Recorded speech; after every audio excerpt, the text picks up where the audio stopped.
Fala, matemáticos e matemáticas investidores, beleza? Pessoal, o papo de hoje vai ser sobre fundos de fundos, tá? Os famosos FOFs. É um tema muito bacana porque ele acaba abarcando aí uma série de perfis de investidores, né? A gente tem aí aqueles investidores que estão começando nesse mundo de fundos imobiliários, então acaba sendo uma opção bacana, justamente porque o fundo de fundos, o que é, né? Ele investe, é um fundo que investe em outros fundos. Então você acaba não tendo essa preocupação, vamos dizer assim, de entender como selecionar os fundos individualmente e atribuir isso para uma gestão de um fundo de fundos. Né? Então é muito bacana para quem está começando nesse mundo de investimentos e também, pessoal, não só para quem está começando, mas para quem busca a diversificação, né? Porque como esses fundos eles acabam tendo cotas de outros fundos, então você comprando uma única cotinha aqui de um FOF, você acaba muitas vezes comprando aí dezenas de outros fundos imobiliários ao mesmo tempo. Então é uma estratégia bacana, né? É um tema muito bacana e que foi bastante pedido por vocês também, beleza? Pessoal, só dois recadinhos. Se esse vídeo de alguma forma te agregar conteúdo, te agregar conhecimento, deixa um like, se inscreve no canal. Vocês não têm ideia de como o like ajuda o YouTube a impulsionar o vídeo. Né? A gente teve alguns vídeos aí com 3, 4K de visualizações e os recentes acabaram tendo um impulso um pouco menor. Então eu peço o apoio de vocês, beleza? Bom, pessoal, disclaimer na telinha aqui. Como vocês sabem, né, de praxe, esse vídeo aqui não é uma recomendação de investimento, tá? É tão somente uma análise aí dos resultados que os fundos imobiliários apresentaram nos últimos anos. Como vocês sabem, eu sou matemático de formação, né, pessoal? E aí eu tento trazer com esse canal aqui, o Matemático Investidor, uma visão um pouco mais matemática e estatística dos fundos imobiliários, beleza? Outro detalhe, tá? Antes da gente analisar esse primeiro gráfico, pessoal, eu não trouxe aqui todos os FOFs, tá? Porque alguns FOFs não passaram no critério básico de liquidez. Então a gente tem alguns FOFs aí que são negociados muito pouco na bolsa de valores, né? Com menos de 1.000, menos de 500, menos até de 100 negociações. Então eu desconsiderei eles, tá? Então eu acabei selecionando aqui os principais, com maiores cotistas, com maior liquidez, enfim. E esse aqui foi a lista que eu acabei selecionando. O primeiro gráfico, pessoal, que eu trago aqui para vocês é da média de dividend yield desses fundos, tá? Desde o IPO, aliás, desde janeiro de 2017, que é quando eu tenho essas informações compiladas, beleza? Bom, em relação ao dividendo, pessoal, estritamente ao dividendo, o BBFO11 e o OUFF11 se destacaram bastante, né? A gente teve aí, respectivamente 0,84% ao mês e 0,80% ao mês. É um dividendo aí bacana, né? Não chega no nosso 1% dos famosos papéis aí, 1,1, 1,20 aí do RPR11, mas é um fundo, é um tipo de fundo, né? Os FOFs, que acabam agregando naquele sentido de diversificação que eu falei para vocês anteriormente, beleza? Bom, o segundo ponto, pessoal, para quem ainda não conhece o canal, para quem já conhece, está cansado de ouvir eu dizer isso, né? É em relação ao tempo de existência do fundo. Porque quando a gente olha para qualquer tipo de análise estatística, a gente precisa que a base de dados seja ampla. Quanto maior a gente tiver o histórico desses fundos, mais certeira vão ser as projeções que a gente pode fazer. Então perceba, se a gente olhar para os dois fundos com menos tempo de existência na bolsa, né, o KISU11 e o BBFO11, eles têm aí menos de 2 anos, né, de negociação. O que isso significa? Significa que eles sequer passaram pelo ciclo completo da economia. Eles não pegaram aí um PCA abaixo de 4%, não pegaram uma Selic abaixo de 4%, eles pegaram somente esse ápice aí da taxa de juros e da inflação. Tá? Então acaba prejudicando as nossas projeções. Então perceba, o nosso fundo número 1 em dividendo, BBFO11, é o nosso fundo em penúltimo lugar em tempo de existência. Então isso não quer dizer que o fundo é ruim, nem que o fundo vamos dizer assim, a gente tem que ter uma certa desconfiança. Na verdade, o que a gente tem que ter aqui, o que a gente tem que entender aqui é que esses fundos aqui com pouco tempo de negociação, eles precisam ainda provar muita coisa para nós investidores.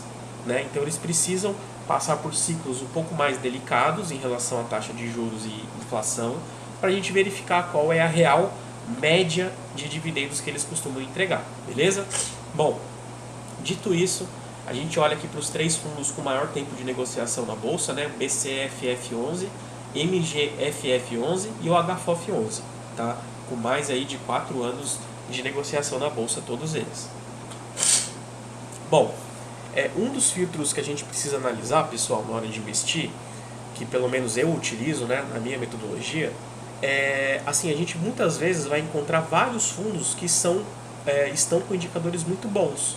Só que geralmente eu, né, como investidor falando agora, vou optar por aqueles fundos que estão mais descontados naquele momento. Então pode ser que no mês específico eu acabe aportando num fundo que está sendo mais descontado do que outro e no mês seguinte eu faço essa inversão, tá? Tudo isso vai depender de uma série de análises. Nesse sentido, pessoal, eu separei aqui 4 fundos que estão sendo negociados abaixo de um PVP de 0,90, tá? Ou seja, com mais de 10% de desconto. Então a gente vê aqui que hoje, né, o MGFF11 é o fundo com maior desconto, né, 0,84, seguido do OUFF11, BBFO11 e o RFOF11, tá? Esses são os fundos mais descontados hoje da bolsa. Os fundos de fundos, né, os FOFs. Porém, pessoal, se a gente olhar esses outros aqui que eu não destaquei, eles ainda assim estão bem descontados, né? A gente está falando que de todos os fundos aqui que eu listei, eles estão abaixo do seu valor patrimonial. Então não é porque eu não destaquei eles que eles não são uma oportunidade também. Isso vai depender muito do seu perfil de investimento, beleza?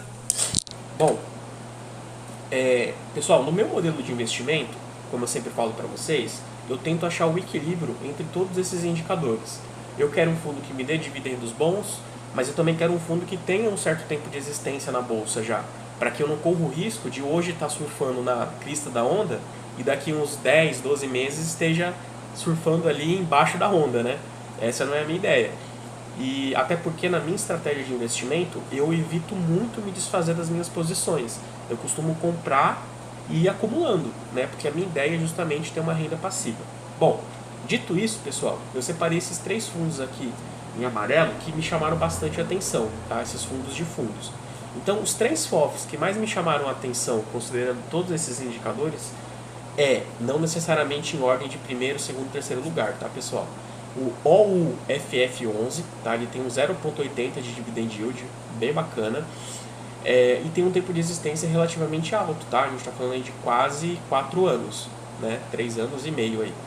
E ainda por cima, pessoal, ele está bem descontado, então ele tem uma forte tendência aí, caso a gestão permaneça sendo eficiente, né, que não faça nenhum desvio, nenhuma coisa errada, ele tem uma tendência de valorização, né? Porque a tendência é que o preço dele se aproxime do valor patrimonial. Então a gente acaba tendo um ganho tanto no dividendo quanto no capital se a gente realizar a venda, beleza?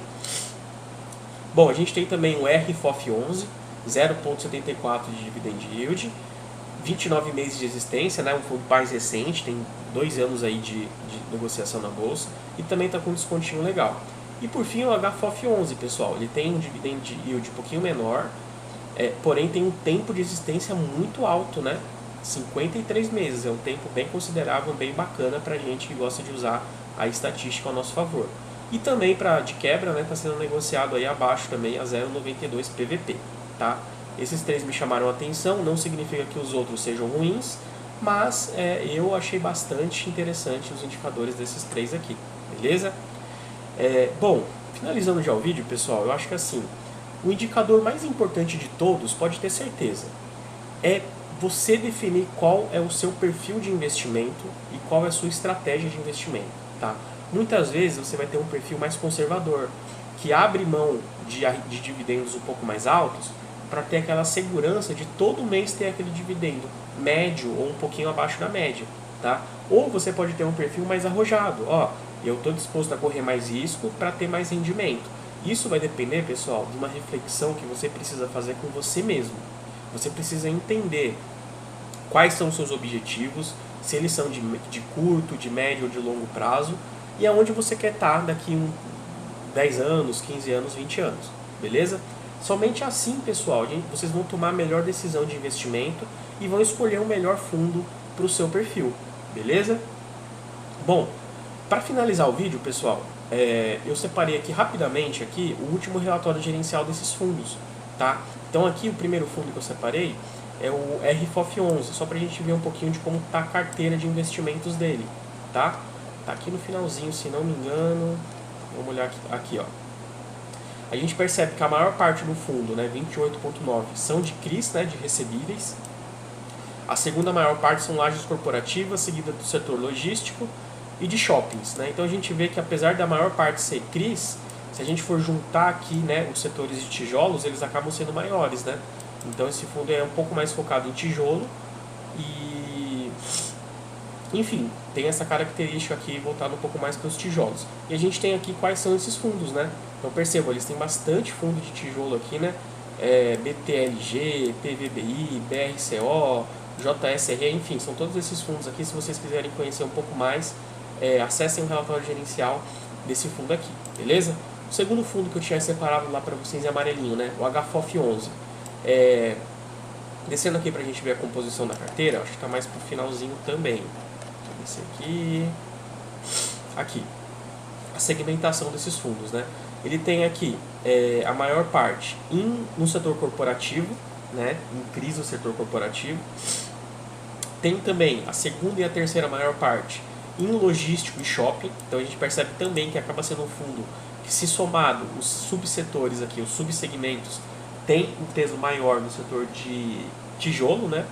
Acho que cerca de 50% aqui são tijolo e 32% de papel, beleza? E aqui a gente tem quais são os fundos que eles investem, né? HLOG, HREC, BBPO, HGBS. Então é muito bacana a gente ver aqui, ó, comprando uma cotinha nesse fundo, automaticamente você vai estar investindo em todos esses outros fundos aqui ao mesmo tempo, beleza? E por fim, pessoal, para fechar o vídeo, eu trouxe aqui o fundo, isso aqui é o OUFF11, né? Gostei bastante desse fundo aqui, para a gente ver a composição na carteira deles, né? Então a gente percebe o seguinte, ele tem aqui mais ou menos que meio a meio, né? Acho que 52% é de tijolo e 41% de papel. Então ele tem uma distribuição um pouco mais equilibrada nesse sentido, né? E a gente pode ver aqui, ó, os setores aliás, os fundos, né? Onde estão esses fundos? Acho que está mais aqui em cima, né? Aqui tem os setores, a segmentação. Eu não estou localizando aqui, pessoal, cadê os fundos que eles investem, tá? Mas enfim, a gente pode perceber aqui, desculpa. Então aqui a gente tem uma série de fundos, né? Bastante aqui, acho que mais de 20 fundos. E essa é a composição desse FOF, beleza? Então, pessoal, eu peço para que vocês, se de alguma forma esse conteúdo foi interessante para você, deixa o seu like, se inscreve no canal, dá aquela moral pra gente. Quem sabe aí a gente consegue atingir um número maior de pessoas. Beleza, pessoal? Mais uma vez, muito obrigado e até a próxima.